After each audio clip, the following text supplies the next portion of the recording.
to the Harrison City Council meeting for September 19th, 2023. If you please rise and join us for the Pledge of Allegiance. Pledge allegiance to the flag of the United States of America and to the republic for which it stands, one nation, under God, indivisible, with liberty and justice for all. If you please remain standing, I'd like to invite Pastor Jason Hannon with New Song Church to provide the invocation this evening. Thank you. Please join me in prayer. Dear Lord, you are the great God who created all things by the power of your word and sustains all things for your own glory. We thank you for allowing us the privilege of living in a country where we may enjoy the freedom to know and serve you. Thank you for our city and for these council members that you have put into authority, who freely give of their time and effort to ensure a better city and way of life for our families. Please bless them with wisdom as they govern, and let their decisions be made with integrity. Guard our first responders as they protect us and care for us. Let all things done in Harrison bring honor to you. In Jesus' name, amen. Thank you.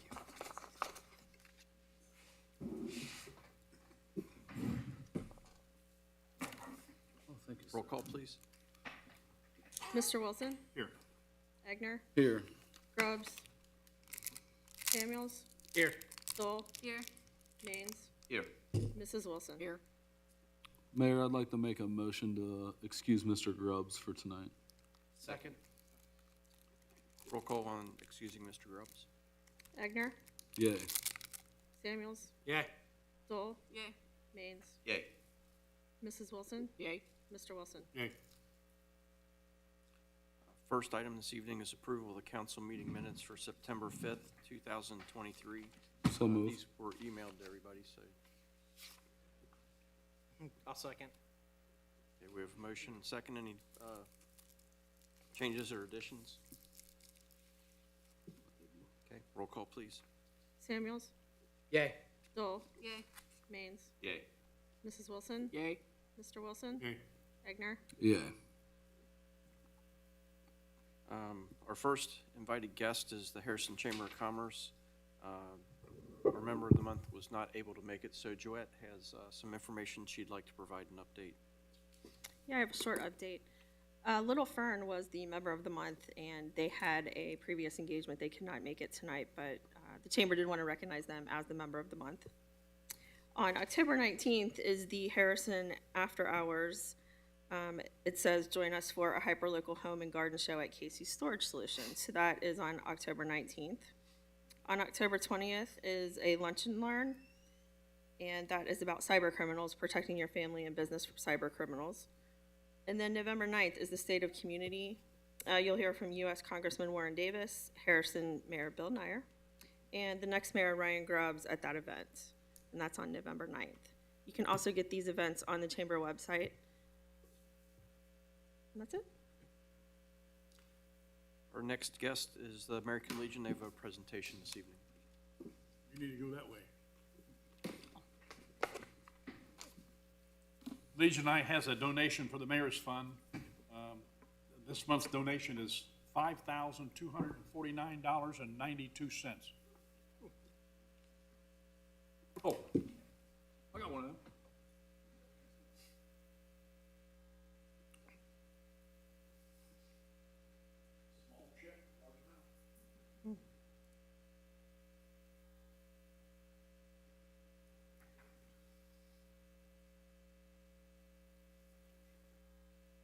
Not at all. Is that all from the slots?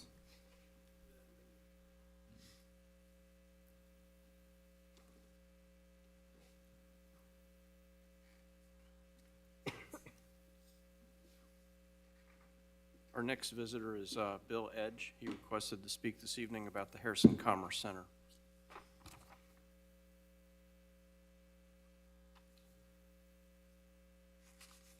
Good evening, everybody. Some of you may remember me or haven't met me or have met me, but my name is Bill Edge. I live on Simonson Road. Our properties back up to the Harrison Commerce Center, and I just had a few comments and actually some things that I'd like to submit this evening. First thing that I didn't really think about, but I throw in here tonight, do you know that the Harrison Commerce Center confuses the 911 system? The two locations called Harrison Commerce Center now. And I made a call when they were up there drag racing, and everybody went to the one on the south side of Simonson. So everybody's going to have to get used to using a street address and not the Commerce Center. Anyway, that didn't have much to do with tonight, but I just found it interesting the other day. I'll preface with, over the years, probably my best feelings of being in business is I've helped a lot of people over the years advance their careers, make career changes, and go through. So for some good reason, those people seem to like to keep in touch with me, and it's usually when things are happening. And it's like, did you know, or would you like to know, or have you heard kind of thing. So that's kind of where we're going. The Harrison Commerce Center, during 2023, we had a continuous issue with Hillwood maintaining the property. The front looked nice, but the drainage basin between our residence and the back side of the building was not maintained. The only time that they even touched it was when I would call and grumble and complain because the weeds were 6 feet tall. And most recently, at the end of August, I made a request to have the property taken care of. Nothing happened, so I went up a step in the process, and it happened very quickly. Unfortunately, one of the things that we had talked about from the very beginning, before they even broke ground, was we would like you not to use pesticides on the property. That whole thing sits on top of our drinking water, the aquifer for quite a few people, and pesticides are, nobody wants it on their property. So I woke him up enough that I had a meeting with him last Wednesday to discuss it, and one of the requests I made was the fact that there are several expectant mothers, some newborns, toddlers, children, at any given time up to 25 children playing there, visiting there, living there. And the request again was keep it cut, stay away from the pesticides.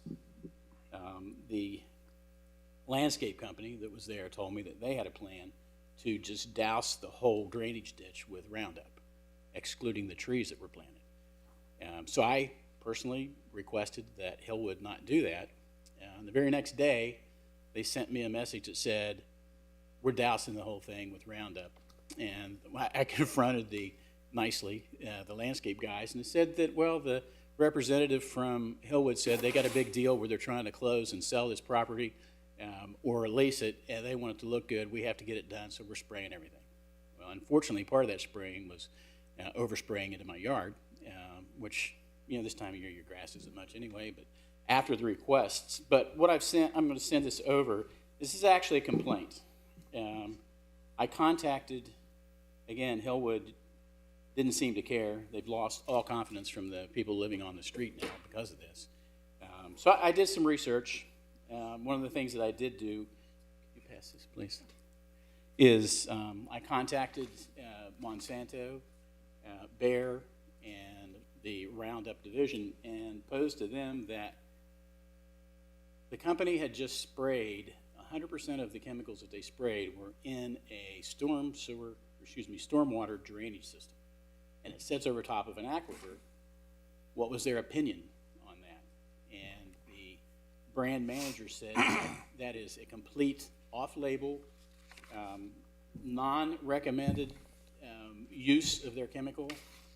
They would not recommend anybody do that for the health and safety, and their recommendation was to contact the EPA. So I did. And now the EPA has an open case where they're reviewing and are investigating Hillwood and their use of chemicals. Even though the EPA doesn't have a strong message on glyphosate, which is the item in Roundup, it's now been banned in 25 countries. It's now banned or regulated in 25 states in the United States. It's been found that they actually backed off their statements of the safety because they lost in court that they didn't do proper testing.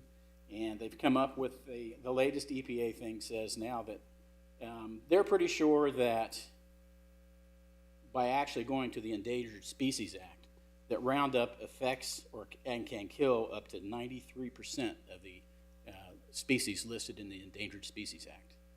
But they felt okay to dump it in our drinking water. Now, it has a short half-life, but they said usage in anything related to storm sewage, drinking water,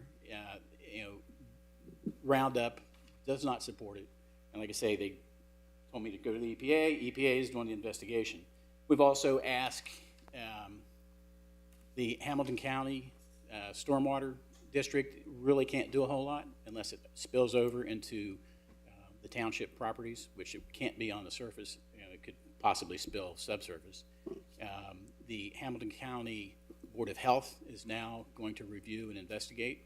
And part of this letter is I'm asking the City of Harrison's stormwater department, I don't know exactly who's involved with that, to investigate also. Again, even the EPA lost in the Ninth Circuit Court, and they are now no longer saying that Roundup is okay.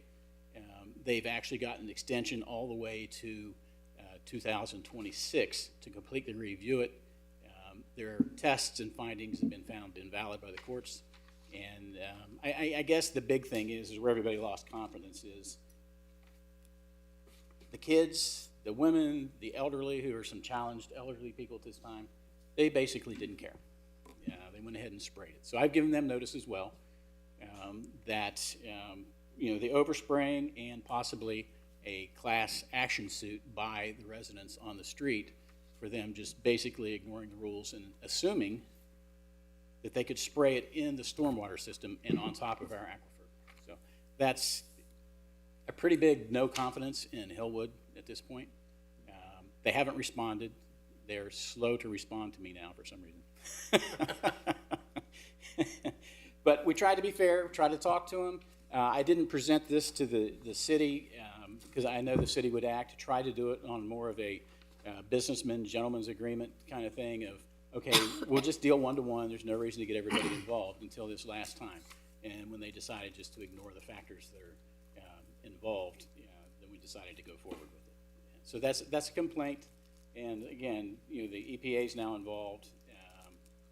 Roundup even sent me a letter that said, if you need anything, you tell us, because that's off-label, not by any means considered safe or doable, and they would also supply us with documentation if we need help with it.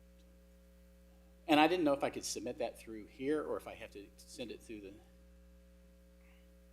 So that's where we stand. Again, it's something that's being banned slowly. Big industries very, very heavily involved. And there's even some lawsuits now about possibilities of Mr. Trump's administration. Believe it or not, there's a lawsuit. But anyway, we will continue. And again, we're asking the city to please investigate that. And we're not asking for anything big other than the fact to stop, take care of it the way you're supposed to, and stop using pesticides. So fairly simple thing to ask and do.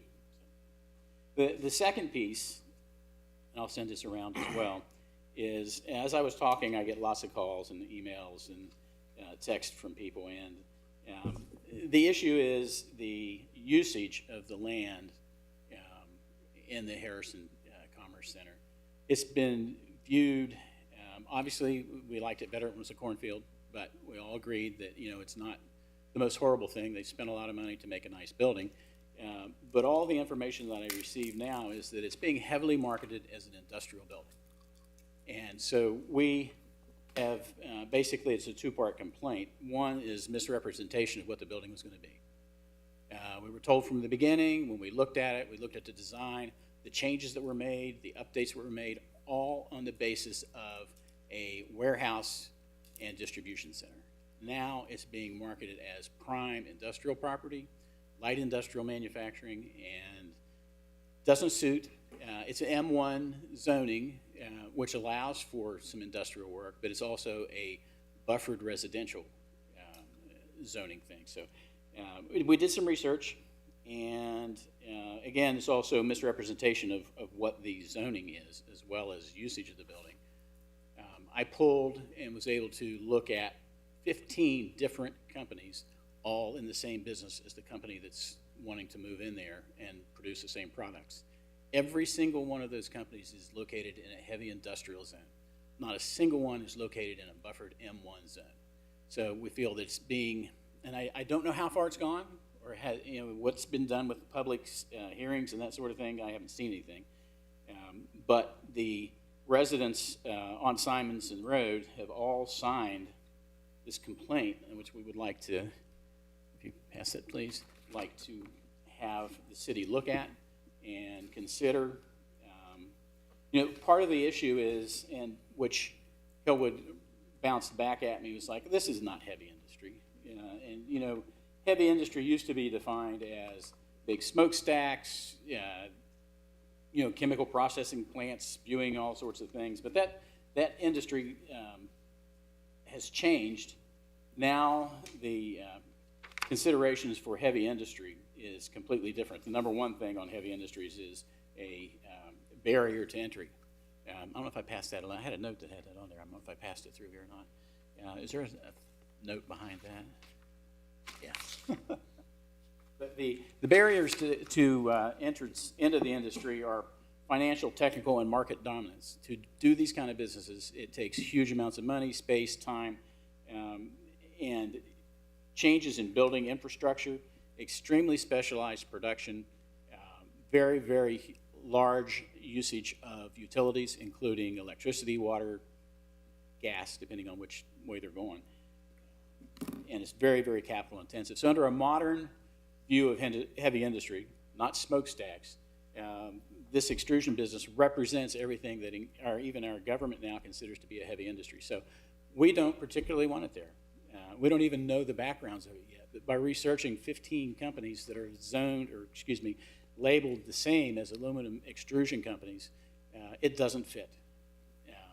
Everybody kind of got to the point of resolving to the fact that it was a distribution center, warehouse, not the worst thing you could look at, except it didn't take care of the property. So understand that there are things that fit. These days, light industry might be considered putting bicycles together. But anything that requires the huge utilities changes, the infrastructure changes, the barriers to business, this business institutes heavy industry usage. And we don't particularly like that. We know that we can't control everything that goes through, but it does not fit with the zoning, and there are no companies of this type in an area that's buffered residential properties. So that was my concerns. I just wanted to submit these, and I guess that can be submitted as well through you. Anybody have any questions for me?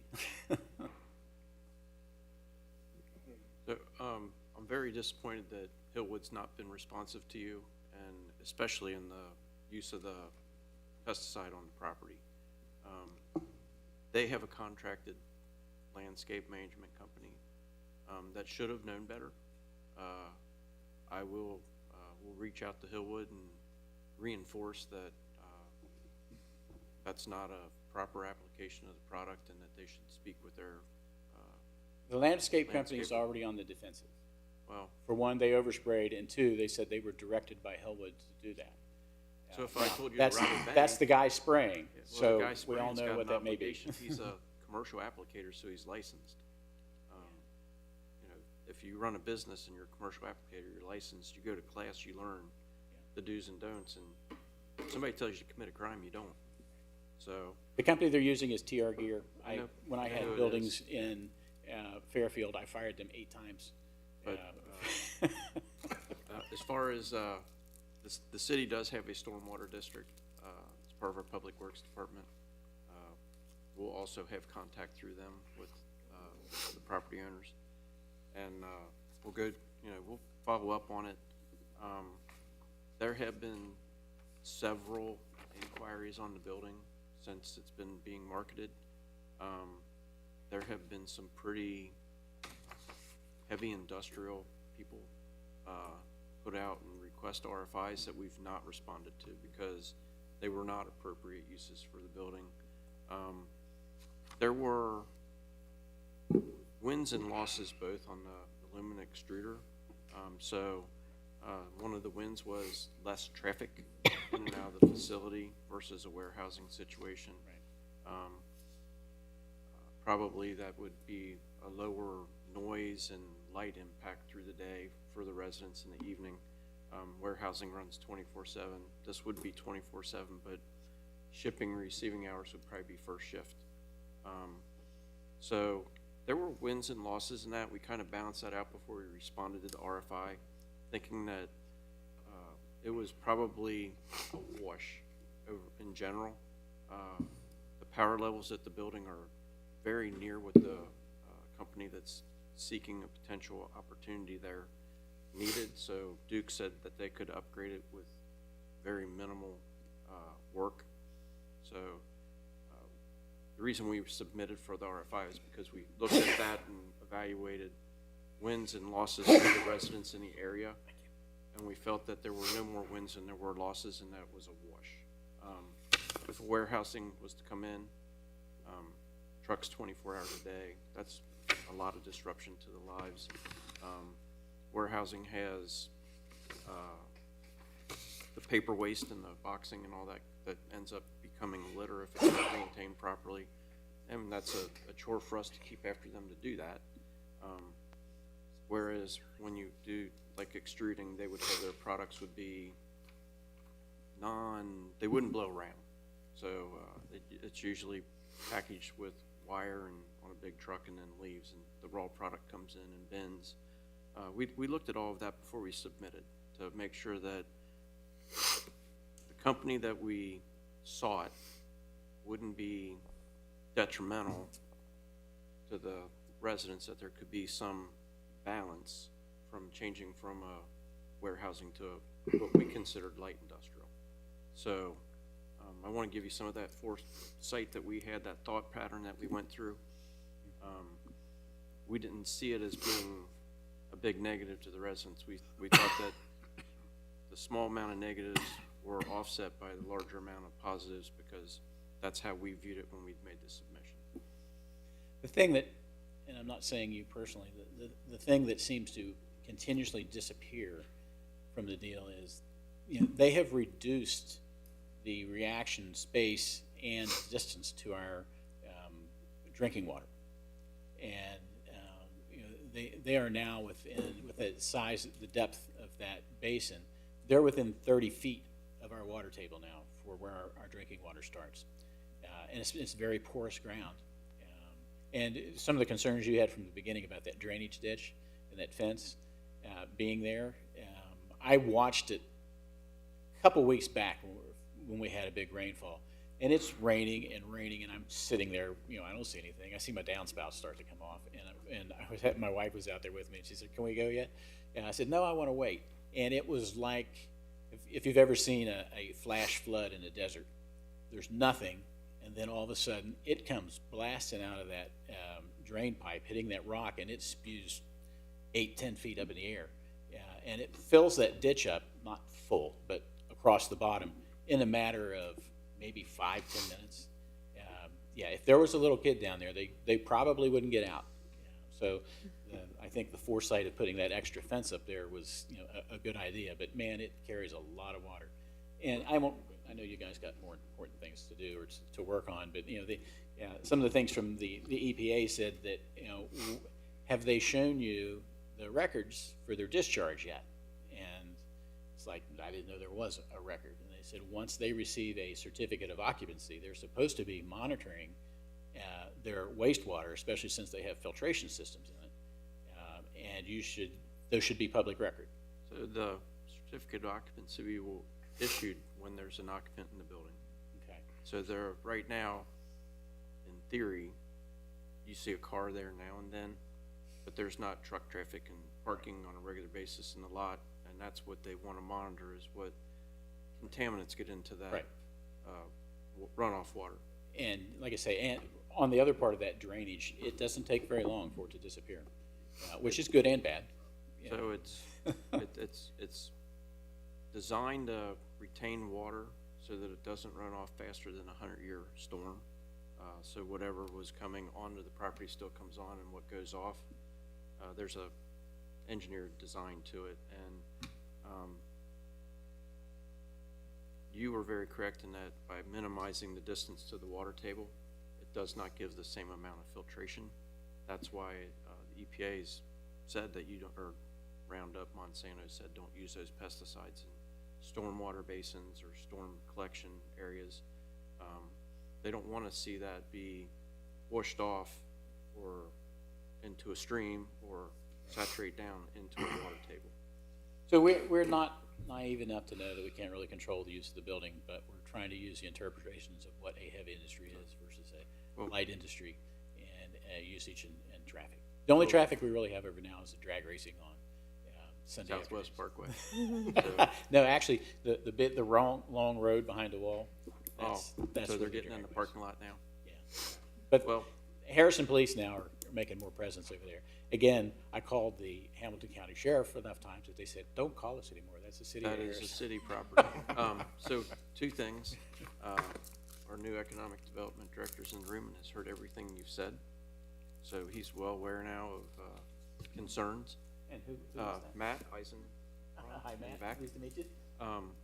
So when we look at future potential RFIs that we might want to submit, those are things that we can take into consideration. We're still going to look out for the best for the entire community. Hopefully, our vision and your vision are closely aligned, maybe not perfectly. And I don't think they'll ever be perfect, but we also understand that there's middle of the ground kind of things that can be done. Okay, well, anybody else have comments or questions? No, the only thing I appreciate you coming forward and bringing this to our attention, being on council, it's a little bit different than the mayor as the administrator. So we appreciate you bringing this to our attention. For me, it's a good opportunity. A lot of the people on the street are either on the very young side or some older people with some health issues and difficulties, and sometimes I even have to buffer because they worry. And I can say older people now because I am an older people. Didn't used to be able to say that, but I can now. Thank you very much. Thank you, Bill. Thank you. Whoever ended up with those documents, if I could have those, to make sure I get them to Public Works. Thank you. Do we have any other visitors that would like to speak this evening? Okay, we'll move into the regular business session. We have one item this evening, unless somebody adds one, and that is to set a public hearing about replacement of the fire levy and potential changes to the tax code, the income tax code.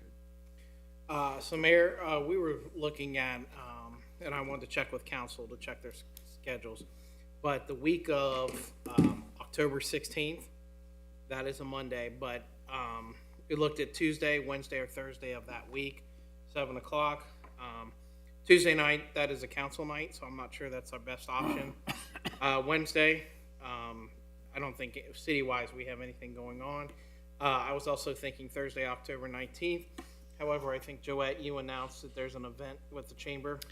That is the after hours at Casey's Storage. Okay.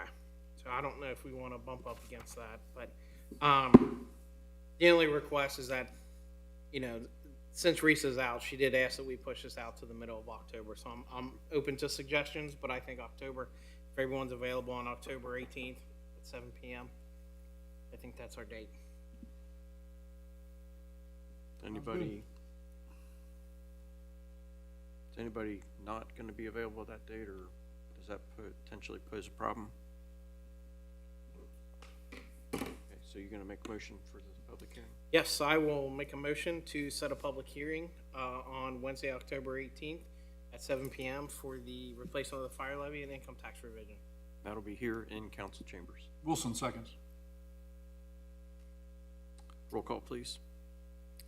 Dole, Yay. Maines, Yay. Mrs. Wilson, Yay. Mr. Wilson, Yay. Egner, Yay. Samuels. Yay. Are there any items to add this evening? Okay, we will move into the reports. I was not present at the last meeting. We had multiple visitors from our sister city in Germany come visit the first week of September, and during the week they were exposed to the American culture. We showed them different departments of the city. We had interaction between the departments and some of the people from Germany that work in those departments in our sister city. We got to go out to Brookville Lake and go boating. We went down to Northern Row Brewery, experienced the downtown Cincinnati. They got to have lunch in downtown Harrison, ate at Market Street Grill one evening. It was a event-filled week. They went to our newest development, Trailhead on Edgewood Road. They got to see what developments in the United States look like. They were amazed. They don't have lot sizes that large. Mecca-Syme's last housing development was really big for them, 37 homes on 5 acres. So maybe 6. It was a very small parcel of property. It ran up a hill, 2 streets, 37 homes. They push all their housing into small areas, and they have a lot of wide open country that's farmed, and then they have an industrial area. You do not live in the industrial area unless you, as a part of your business, have to be there 24/7. So there's a brewery, they have to be there 24/7. The farmers, unless you have to tend to livestock, you don't live on your farm, you live in the city, drive to your farm.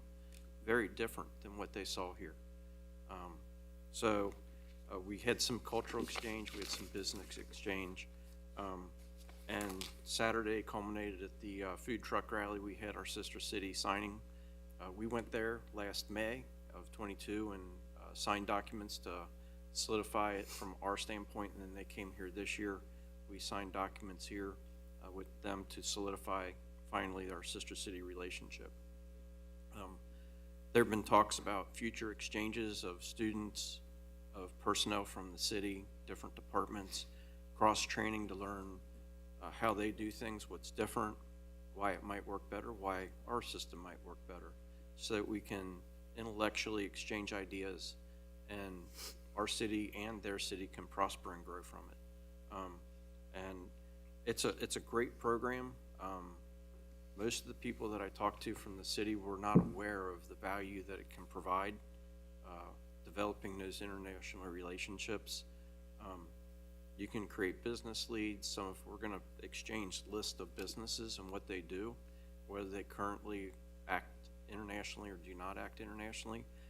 There's potential for more relationships to develop. So it was a very interesting week. Now I'm going to switch subjects to the Mayor's Fund. I'd like to first thank the Legion for their generous donation. In October, we're going to be placing our toy drive boxes out in local businesses. I'm going to be reaching out to a lot of businesses to find out which ones are interested in participating this year. We collect toys from local businesses, and then we have needy families sign up, and between the school district, the city, and JTM, there's a package given to each family based on their family size. They receive frozen proteins and food from JTM. They receive canned goods at the school district and dry goods that the school district collects, and then toys from the Mayor's Fund. And we try to give 1 or 2 toys to every child at age 12 and under within the household. So the city's been very generous in the last couple of years. I think last year we were able to give each child 3 toys. So 3 toys isn't a very big Christmas, but it's better than no toys. Some of these families might get assistance some other places, but our board does not judge the families on what they're doing. Our job is to put the assistance out there and hope that they make the best of it and that it can make their holidays happier. So look forward. All the boxes for the Mayor's Fund will be wrapped in red and we'll have a sign on the front. There might be other toy drives. Toys for Tot goes on, or is it? Toys for Tots. That goes on around the same time frame. Their boxes look completely different, so be aware of what box you're putting your toy in so that you're giving to the agency you intend to. That's all I have for this evening. Does the Law Director have a report? Mayor, I have no report this evening, thank you. Mr. Wilson, do you have a report? Yes, Mayor, I want to congratulate you and the police chief and Joette for what a great job you did for the whole week that the Mecca-Syme people were here. I thought it was an outstanding job by all of you, and I know it took a lot of time, especially the police chief. But they did a great job, and the family out in New Haven, they were unbelievable. That's Kim and Kurt Wolford. They were extremely nice and pleasant to everybody. The other thing, I I just wanted to mention, the Legion with their donations, by the end of this month, the Legion this year will have donated over $100,000 to charities in the city of Harrison, which I think is pretty outstanding. And I want to thank them for all they do for us. And one other thing, I know I shouldn't probably promote a donation, but we got a letter from the Catholic Church. They're going to be doing their own ball fields out there off of New Haven and Carolina Trace. And they've asked us for a nice donation, and they got to raise $65,000. I think they're at $10,000 right now. So if anybody's got an extra dollar or two in their pocket, I'm sure they could use it. Thank you, Mr. Mayor. That's all I have. Thank you. Mr. Egner, do you have reports this evening? I just want to echo what Jerry's saying about the whole Sister City event, from the the dinner out at the Wolfords. That was a great time. To the Sister City signing. My wife attended the tailgate with us, and she got to meet some of the Germans as well. It was a good experience for all of us, for my family, and for the city. So that's all I have. I just wanted to let you know that we really appreciate the time that you guys put into it. Thanks. Thank you. Mr. Samuels, do you have a report? Of course. So police committee met this evening. With the police committee, obviously one of the first things we talk about, the monthly crash report.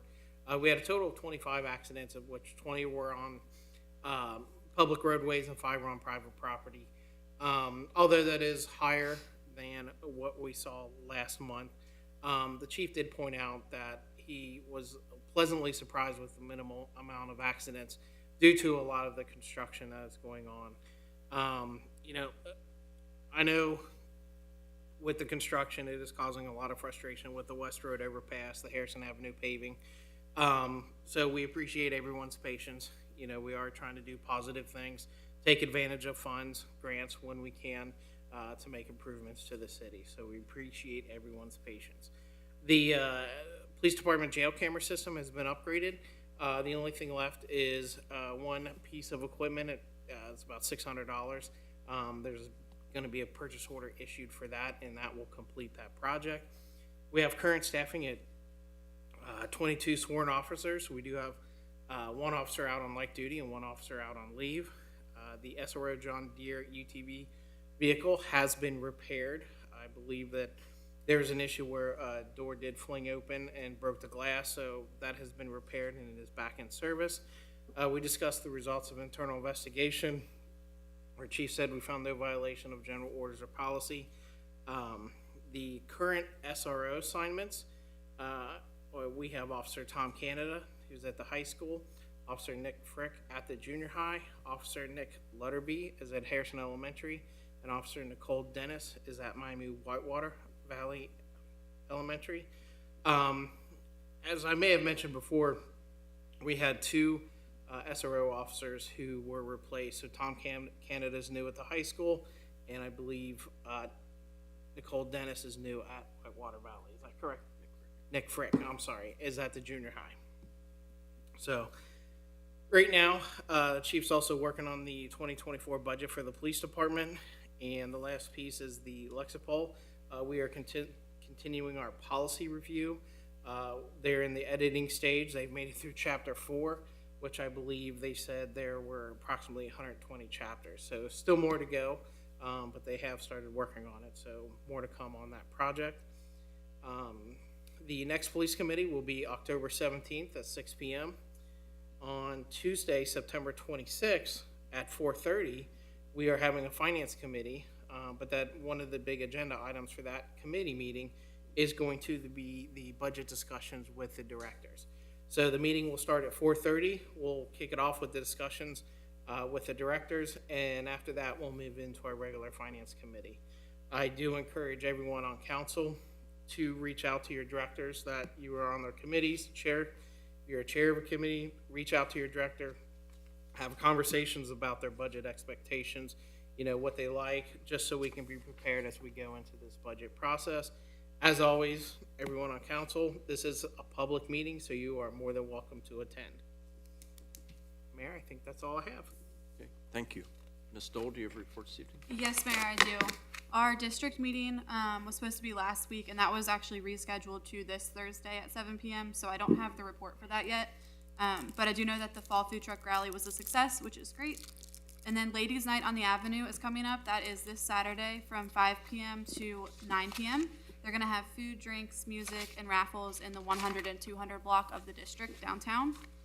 We have a tree board meeting next Tuesday, the 26th at 7 p.m. And then also just a reminder that this will be my last council meeting. I still have 4 or 5 committee meetings before the end of the month, but this is the last one of these that I will be at. Interviews for my replacement will be held next Monday, so if you know anyone interested, they can email their cover letter and resume to Cindy Abrams, and her email address is electabrams@gmail.com.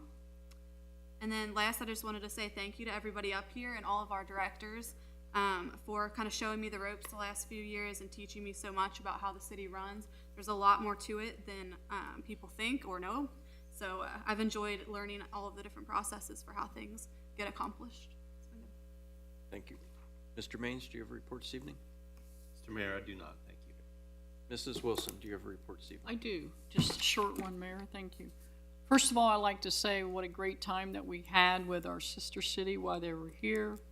They were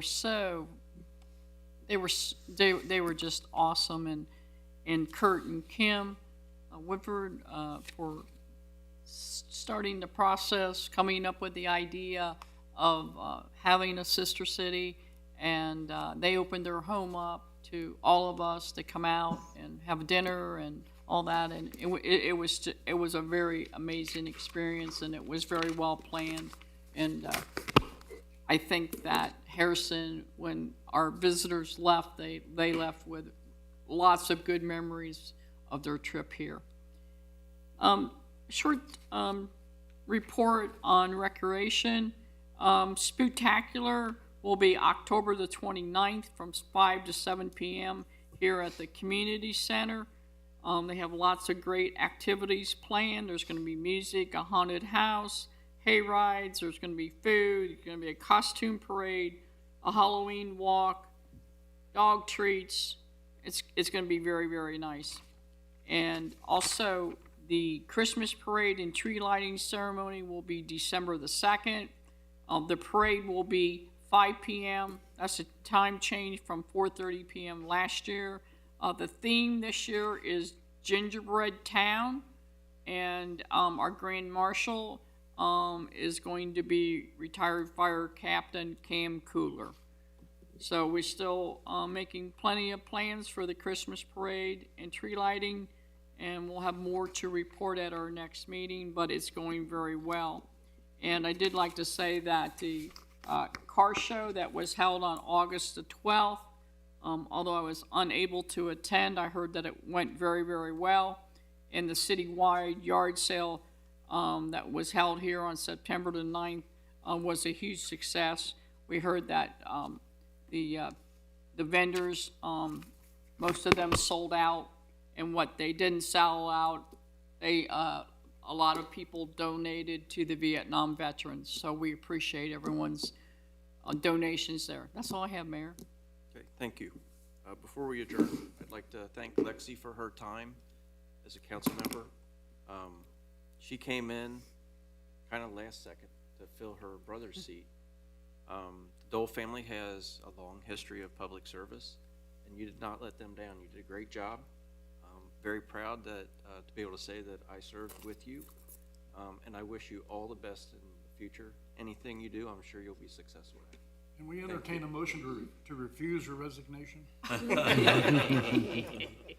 But you might do that, but I don't think it's going to change your mind. Like she's got the deciding vote. But Lexi, thanks for everything. It was wonderful. We will miss you. Good job. Good job.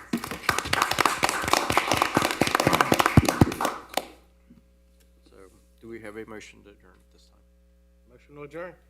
Second. Roll call, please. Mr. Wilson, Yeah. Egner, Yeah. Samuels, Yay. Dole, Yay. Maines, Yay. Mrs. Wilson, Yay. meeting adjourned. Okay, thank you.